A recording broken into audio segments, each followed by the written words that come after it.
น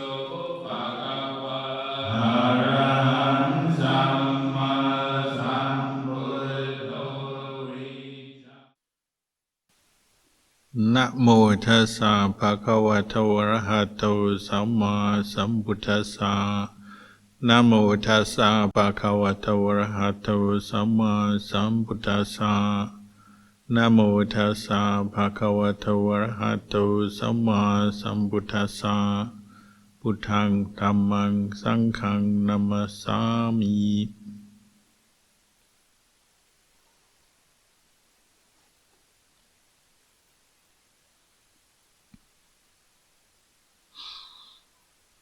Blessings, good evening to you all.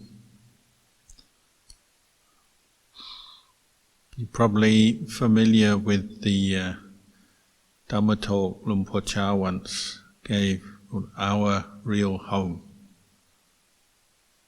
where he talks about the nature of the mind as being the real home, our real home. The peaceful mind, the mind that has turned its attention inwards to know itself, as opposed to the normal idea of home being a building, a house or an apartment, a place where you live. You know, the inner peaceful mind that's has mindfulness and wisdom. This is our real, we say, our real abiding place, dwelling place. And I think one of the reasons he used the term home is because, you know, you associate home with safety, security, comfort, peace, warmth, many positive qualities. And just transmits that image, doesn't it, to you when you're meditating. You're bringing your attention in to find or to know the mind, and with that we gain peace, safety, security, all the qualities like when you go home. If you, depending on where you live in the world, you know, if you live in Singapore, well, say you've been out in a storm, tropical thunderstorm, it's really heavy rain, wind, unpleasant. You always feel good when you get home, out of the rain. Or if you're in Melbourne, you know, if you're in a cold, windy winter storm like we get here, then once you get indoors, out of that, then you feel good and feel protected and safe. And this is the image you're getting to help you inspire you to practice and to give you some idea of, you know, the value of the practice of training this mind, developing mindfulness, developing wisdom and insight, so that you know your own mind better. You know, it's worth doing because it brings you this sense of safety, peace on the inside. And the opposite is, you might say, is the mind that is scattered, diffused, going out to the world. And you notice if you're ever very stressed or worried or angry or obsessed with something, you know, the more extreme mental states where you're not peaceful, you know, the nature of the mind is just to think and jump from one thought to the next, one object to the next. Not at all peaceful and not feeling safe, secure at home. And the opposite is going out into the world and worrying about things, moving from one idea to one thought to one feeling. It's very tiring. And that's the opposite of our real home, is suffering.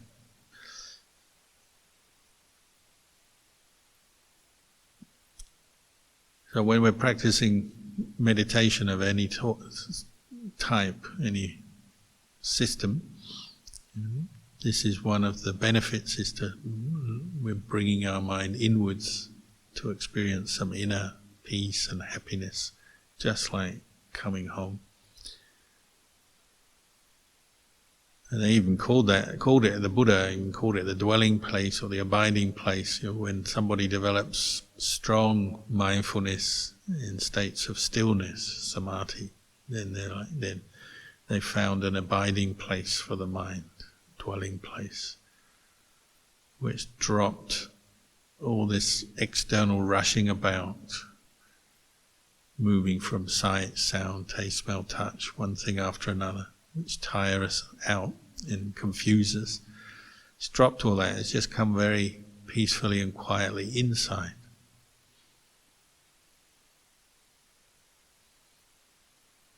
The way we achieve that is by both training in mindfulness, directing the mind to know an object continuously, and then also in training the mind in wise reflection, or learning to pay attention wisely or correctly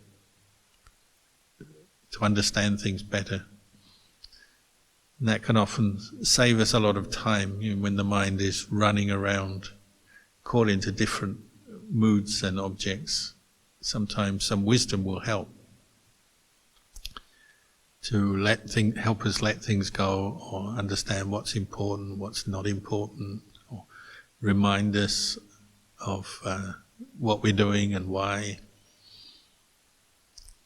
So these two qualities, mindfulness and wisdom, work together. And often in practicing meditation, then they're alternating. Sometimes wisdom is taking the lead, sometimes we're just putting mindfulness on an object and not reflecting much at all. And then other times we are reflecting and leading our meditation by giving wise consideration to whatever's going on, to help us bring the mind more under control, bring it inwards, let go. We can do that through mindfulness and wisdom, or calm and insight, or we say samatha and vipassana. These are two aspects of meditation which are working together and present together. They're not. It's not that there's one and then the other isn't there. It's just one may be more prominent, or one takes the lead, but the other is still there in a supportive role. So no calm without insight, no insight without calm.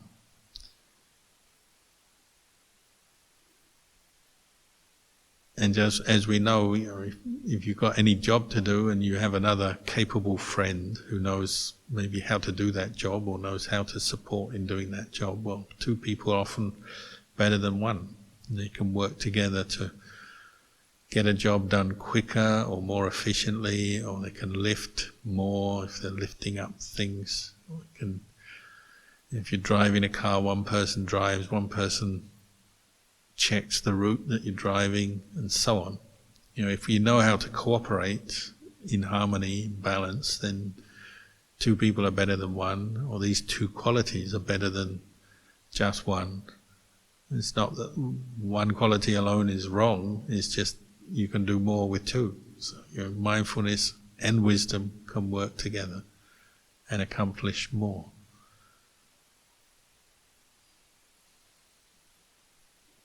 Wisdom is developed with this quality we call yoniso manasikara, wisely reflecting on what we're experiencing.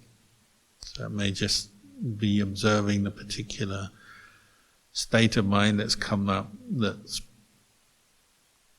taking our mind away from the breath, confusing us or taking our attention away, and reflecting on it a bit, investigating what's going on here. Why am I so caught up in this particular issue? What's the problem? Where's it coming from? Sometimes we need to do that. We train our mind in reflecting. And the Buddha gave that simile of going back to the source, the origin of the problem, using wise reflection. So that sometimes means just thinking it through, or at the very least just observing links and threads of thought and the experience we're having, and to see what's going on in your experience at that time, using some wisdom and developing some wisdom. So he compared the difference between a dog and a lion. So say you have somebody and they have a clod of earth or a rock, and they throw the rock at a dog. The dog may well get up and run after the rock, may even pick it up in its mouth and carry it off or bark at it, but it will focus on the rock or the clod of earth and run after it. If you throw a clod of earth at a lion, it will not be interested in the actual earth itself. It'll look back and say, who's throwing this? Where did it come from? Is there a danger? Is there a threat? Maybe they'll chase after the person who threw it. This is the mind of wisdom. It goes back to the origin, the source of the problem.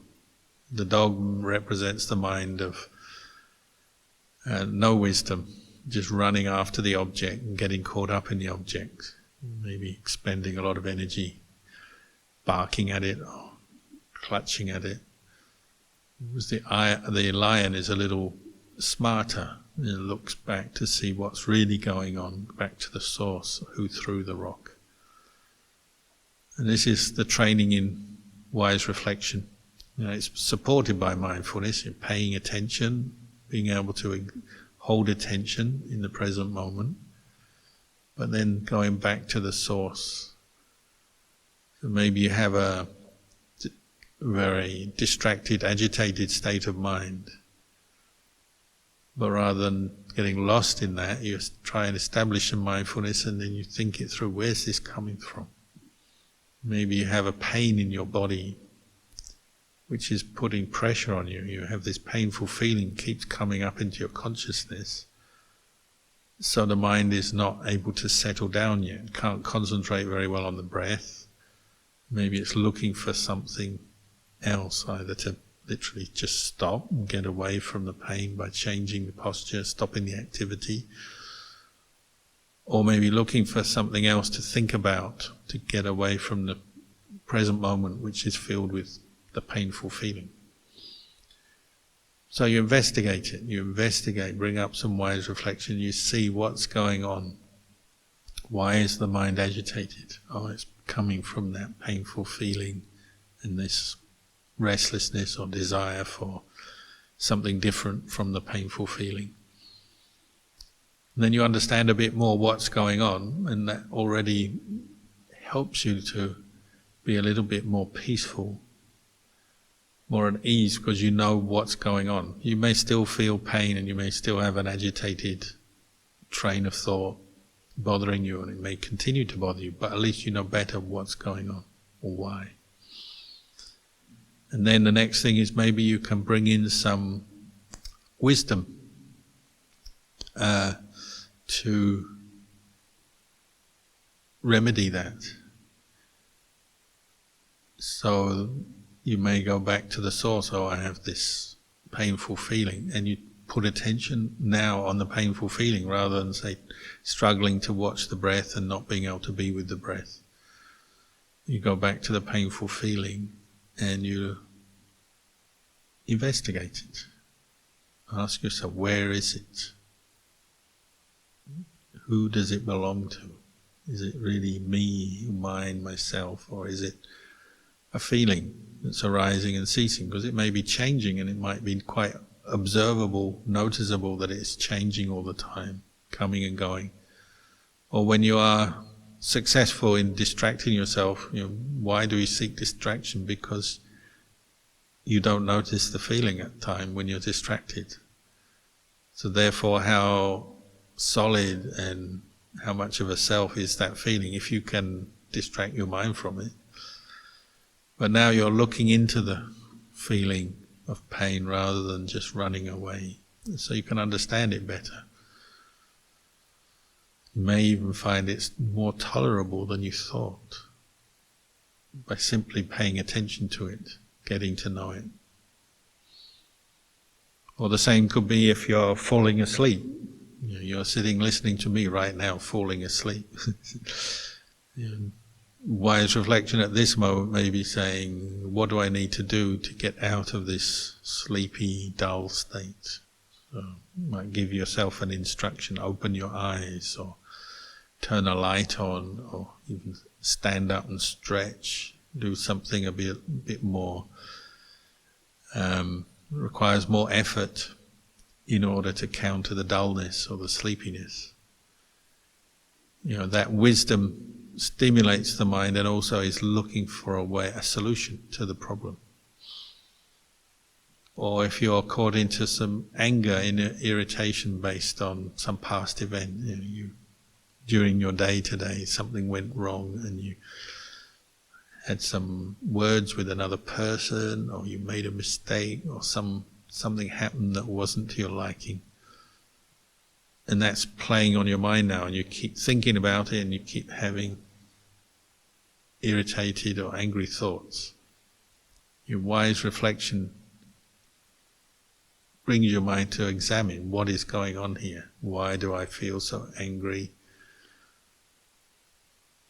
And you're also bringing with mindfulness, looking at it as an experience in the present moment, arising right here and now, what it does to your mind, the trains of thought, the feeling, unpacking it or explaining it to yourself, rather than, what we tend to do is say, I'm angry because this happened, I know why I'm angry, but we're not really becoming mindful or understanding it any better than usual. We're just running with the belief, the view of, I'm angry because this happened. It doesn't really help. But if you actually pause, take a moment, try and establish some mindfulness, and then look at what's going on, investigate it. It may take some effort and some time, but you may change the way you're looking at that very experience of anger, ill will. Because the combined action of mindfulness and wise reflection is that you get more detachment in the mind. Space. The mind becomes a little bit more spacious. And there's more of a sense of the mind is, you're knowing the experience, but you're not grasping onto it or getting lost in it. You're just knowing, it's like this. And you probably find the more understanding you have of any particular mental stress, suffering, agitation that you're experiencing, the more you understand it, the less power it has over your mind. The more you have that, with detachment, the more you have this sense of freedom from whatever the problem is. And this is a skill that you can learn that will be invaluable in daily life. You may learn it during meditation, but then you take what you've learned and you apply it later or in different situations. You're learning to pause, take a moment, reflect, understand what's going on better. And this is all very practical, just common sense, you might say, and yet we always so often forget to do this. And if you're ever stressed or suffering, that's the sign that I need to pause and reflect on things more. Because obviously if you're suffering, you've forgotten to do it or you haven't successfully done it yet.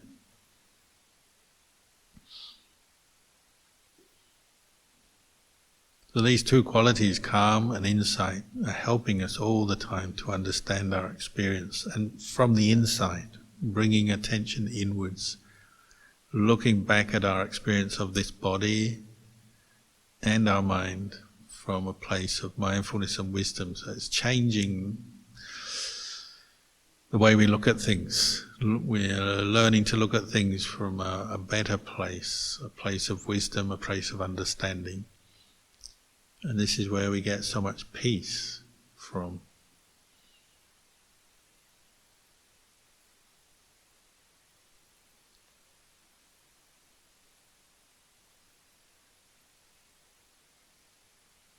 Sometimes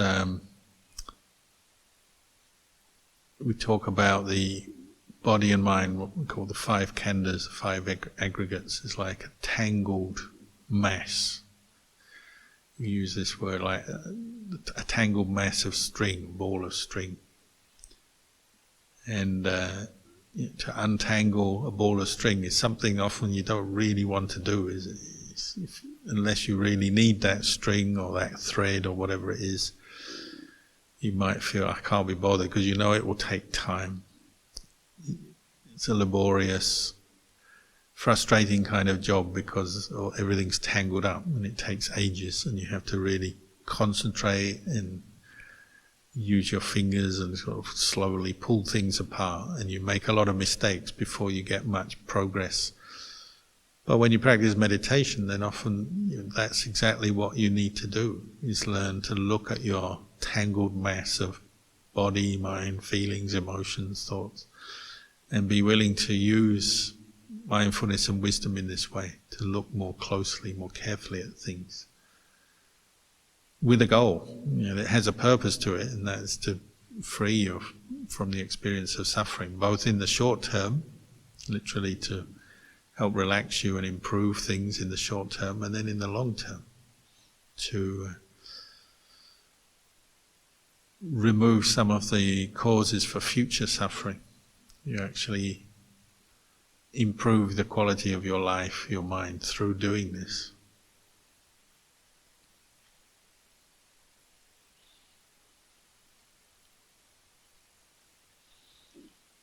And the quality of metta, goodwill, is like oils the works, supports that. You notice if you have goodwill in the mind, a more positive attitude, say you are untangling a ball of string, then you're more willing to put up with the hardship and be tolerant of the frustrations of untangling that string. It gives you the right kind of attitude to do the job. So it's another part of the practice. It may be coming from wisdom, that your own wisdom is looking and saying, oh, if it's in my own interest, or it's for my own benefit, if I cultivate some goodwill for myself and others as I'm doing this job, because it will help the job go better. It's just as you do any kind of job activity in the world, if you have a sense of goodwill as you're doing it, you tend to do a better job. You focus your mind better, you concentrate better, you're more relaxed physically, emotionally. Your mind tends to work better when you have goodwill. It's the opposite of irritation and stress. Doesn't necessarily mean your problem disappears, but the attitude and the quality of mind that you use to tackle that problem is coming from a better place. Because goodwill is wanting freedom from suffering, anxiety, stress. You're wishing for that outcome as you do the job of untangling the mess of body, mind, emotions, thoughts, reactions to different things that have come up. Accumulated mental garbage, trash that you've built up in your mind. To take the trash out requires metta, doesn't it? It needs somebody in the household has to be willing to do the job of taking the trash out, cleaning the trash can, putting the fresh bin liner back, or whatever. That takes goodwill, doesn't it? You have to have that sense of this is something good for me, good for others. It's exactly the same when you're working with your own mind. You have to have that sense that this is something that's worthwhile, even though it is challenging and frustrating. The goodwill will lubricate the job and give you that extra bit of positive energy to push on with taking the trash out from the mind, just as you take the trash out from the kitchen.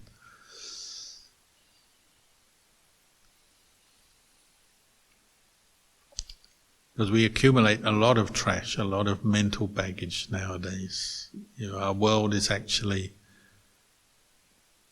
unwittingly, without realizing it or without being aware of it, we are now these days creating systems and ways for us to accumulate more and more mental trash, mental baggage, negativity, and so on. We have information technology now that will produce so much information for our mind to cope with, so much sensual stimulation. We expose ourselves to so much in life nowadays through technology, travel, globalization, economic production, consumption, trade, buying and selling, and so on.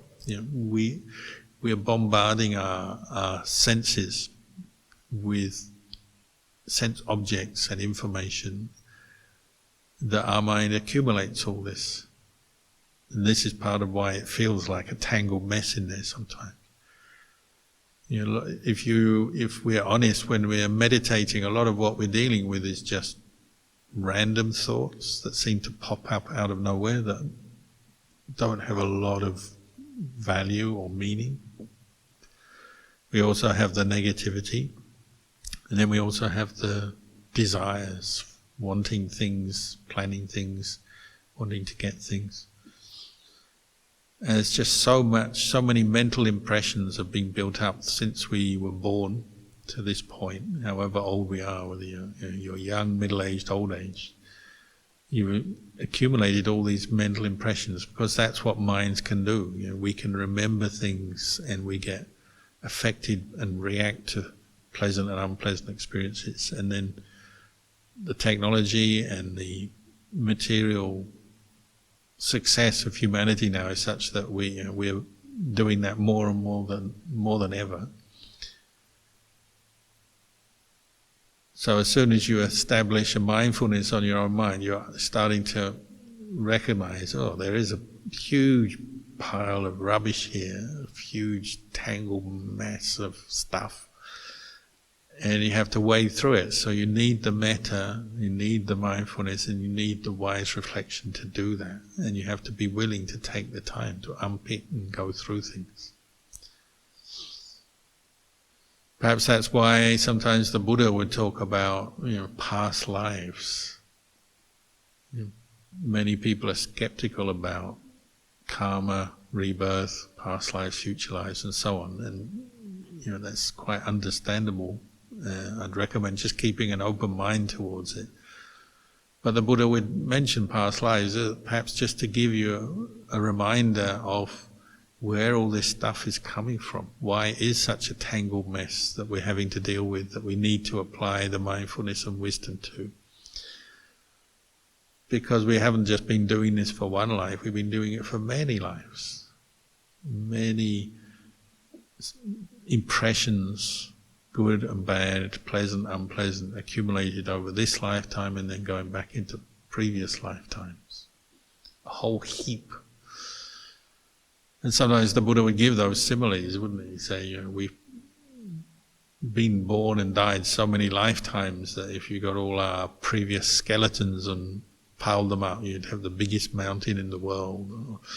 All the tears that we've cried, we'd have the more water than all the oceans of the world, and so on.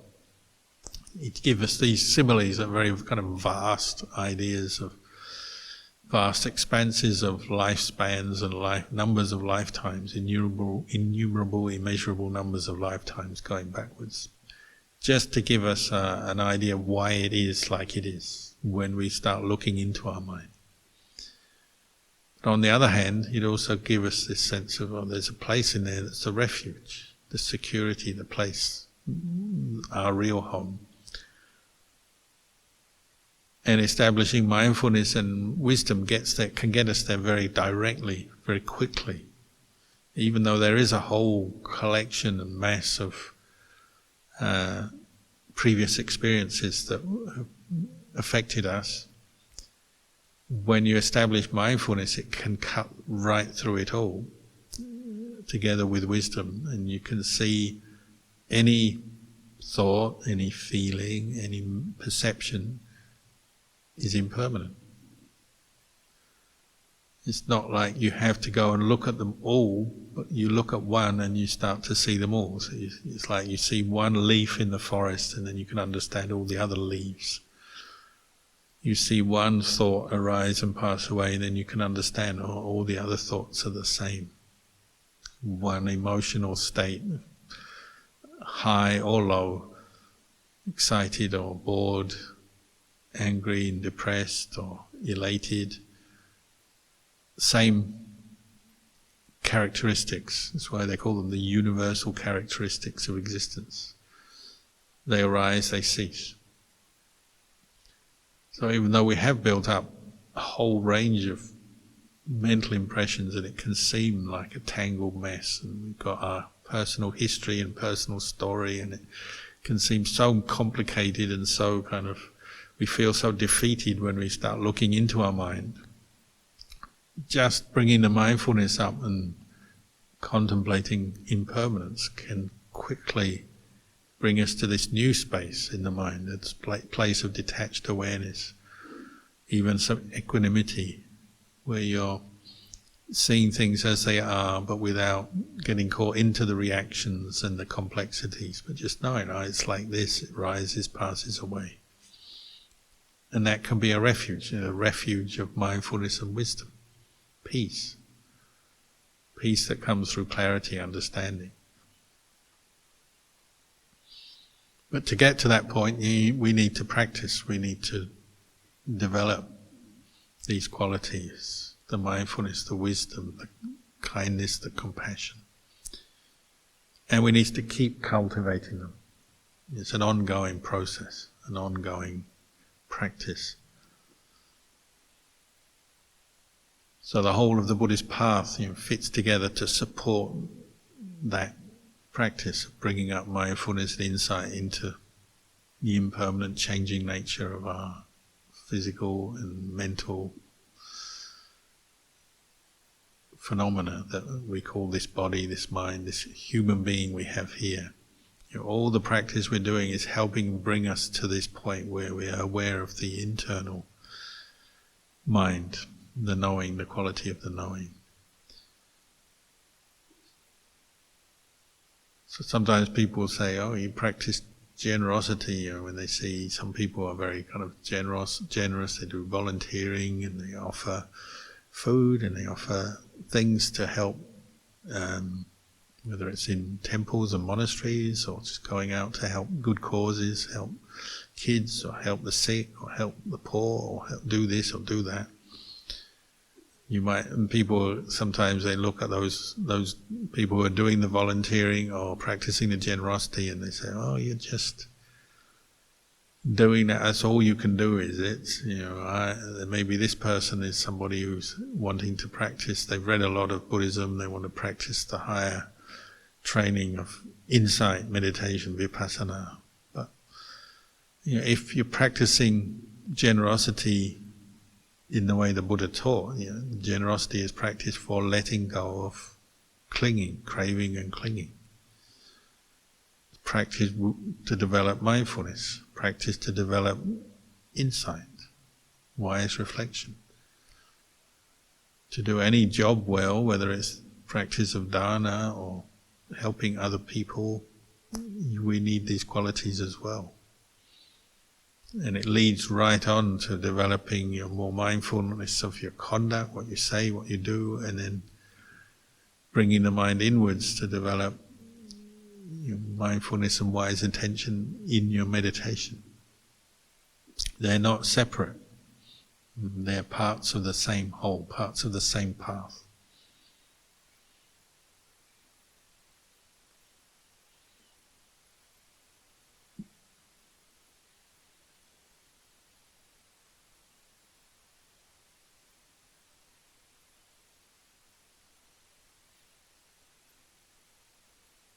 Wherever we go in our day, our mind goes with us. This body, this mind goes with us. The place of practice, the place of training is always with us. It's not at some far distant point. Maybe you're thinking, in some distant point I'm going to go on retreat at that Buddhist center or that temple or at that distant point, when I get my meditation together, then I'll start to develop insight. That isn't really what the practice is about. The practice is always about the present moment. What's happening right now to your mind, what is coming up into your experience right now.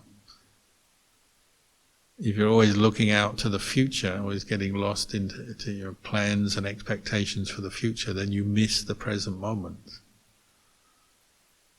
Or if you're always going back to the past, lost in the past, reminiscing, wishing it to be like it used to be, or upset that things happened that you didn't want to happen but they did happen, just going over it and over and over, suffering again and again, that also doesn't help us understand the present moment. It takes us away, lost into the past, lost into the future.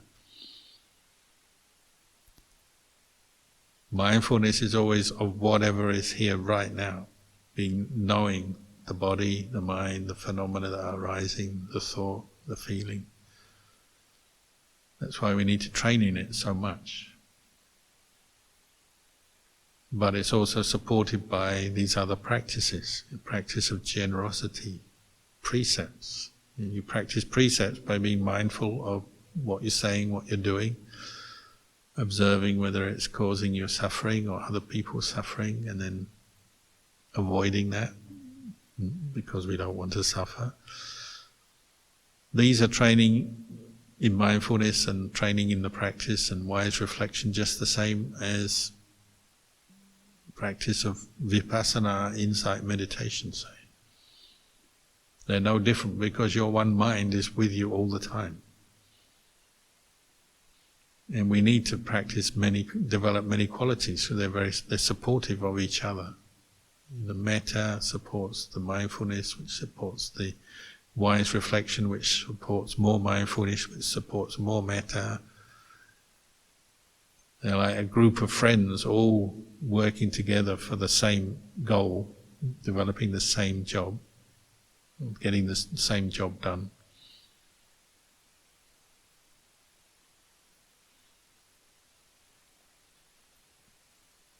So sometimes the Buddha would compare mindfulness to being like this, or the one in charge, the manager, or the prime minister, or the one in charge. And they have to see what others are up to, getting up to, and what's lacking and what's present and what's lacking. So if the metta is lacking, mindfulness becomes aware of that when we're going too far into a negativity or aversion. Or if we're becoming dull in our practice, then our energy level is dropping, and mindfulness will notice that. It's another aspect of mindfulness. It guards over the mind. It's this guarding, protective quality. And together with wisdom can work to see what's lacking, what's needed.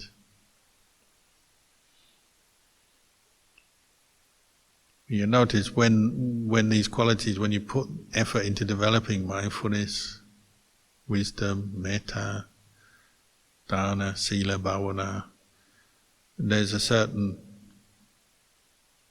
wholesome quality of mind that arises as a result of your efforts. Ajahn Chah used to say it's this quality of just rightness.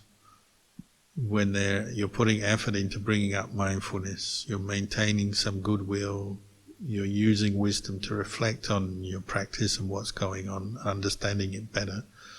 There's a certain just rightness in the mind where you're at ease in yourself with whatever's coming up, even if you're having unpleasant, painful experiences, painful memories, painful bodily sensations, meeting with unpleasant external situations. This sense of just rightness is just the ability to deal with it or cope with it is there. The mindfulness, the wisdom, the kindness is there to allow you to deal with whatever life is bringing up. So there's this sense of just rightness. When there's this just rightness, you can look and learn from your experience. You're not rejecting it, pushing it away. You're not rigid and stuck in a particular worldview or attitude that stops you being open to anything else. You're not too indulgent, where you just can't be bothered and you just want to indulge in something that takes your mind away from the present moment, into distraction. Just rightness means there's just enough of the good qualities to help you practice with whatever's arising. It doesn't mean to say you're perfectly peaceful or perfectly mindful or perfectly wise, but there's a just rightness, meaning that these qualities are there in the mix so you can deal with what's coming up. And you get energy from that. You can keep going with the practice, you can keep learning from your experience. Maybe it reaches a point where it's sort of self-sustaining, and you know how to bring up mindfulness, which will bring up more mindfulness, sustain the mindfulness, particularly if you've used a meditation object such as the breath. You know how to put mindfulness on the breath, keep the mindfulness there, and you get this sense of just rightness. It's the joy of the mind, the enjoyment of the practice starts to come up. The practice gets enjoyable, interesting, not boring. Even if you're experiencing unpleasantness, pain, unpleasant memories, negative thoughts, there's an underlying joy and interest to keep working with it, keep practicing with it, because you have this just rightness. The mind is just right to keep going, keep practicing, keep looking, keep learning. And from that we also get happiness. The mind becomes content, happy. If you keep practicing, then you get the one-pointedness. All the mental energy gathers together internally, coming back to your real home again. The mind is not going out, getting lost in the world, getting confused or feeling threatened by the world or feeling upset or lonely. It just has this sense of just rightness, and the mind is coming inwards because of the presence of mindfulness, the interest, the contentment, and then finally the one-pointedness, the energy of the mind gathering together. Unification of the mind, we call it.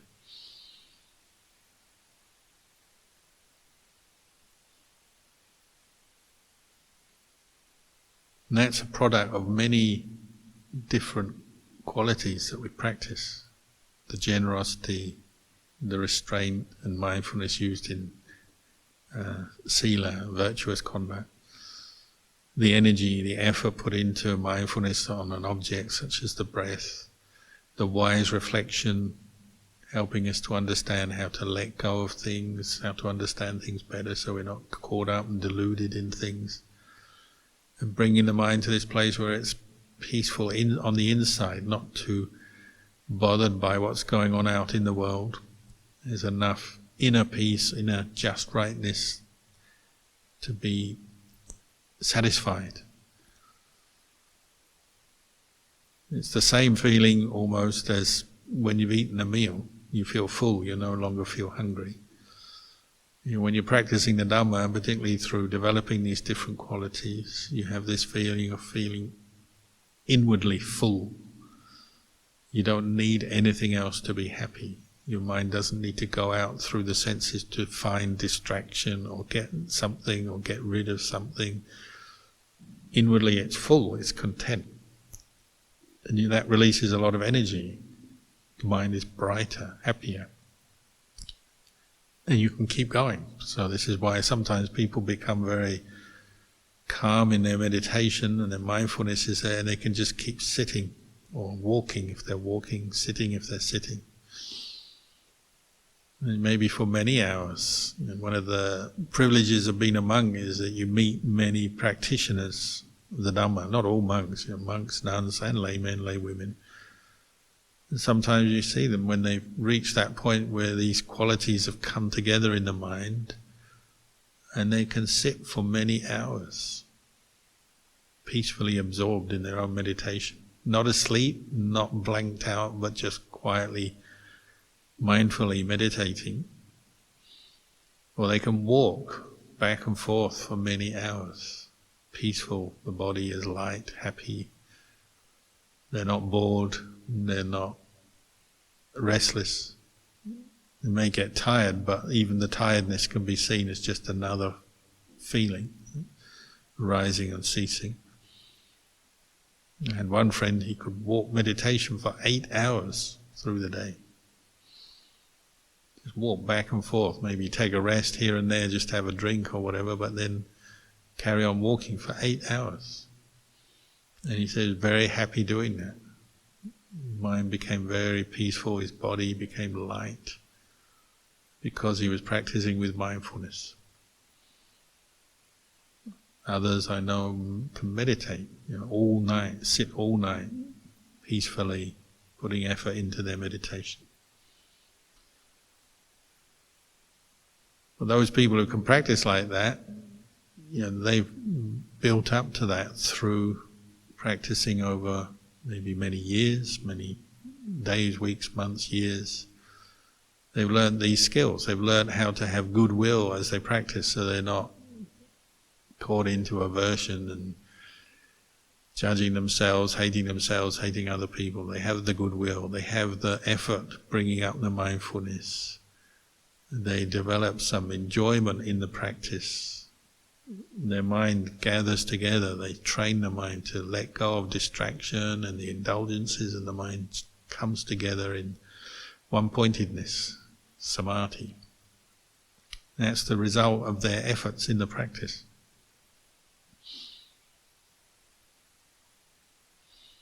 The Buddha said when you experience the mind turning inwards like this to experience samadhi, is very close to nibbana, enlightenment. It's not nibbana, but it's close. Because you're getting a taste of the mind just sustaining itself in its own home, feeling just right, feeling full, peaceful, content, not wanting anything else, not going out to the world. The mind can then really contemplate things very well and see the temporary nature of all the different kinds of happiness that the world can give you. Can see through the delusion of attaching or clinging to different types of happiness, always wanting this, wanting that to be happy, getting things the way we want in life, needing things to be the way we want to be happy. The mind that is inwardly happy, the mind that has gone to its real home, doesn't get so deluded by all that, trying to arrange the world and control the world to be just how you like it. Doesn't need that anymore, because inwardly it's peaceful already, so it doesn't need to go out to the world to seek anything else. And that's the mind that's ripe for letting go, finding peace, letting go, moving closer to nibbana.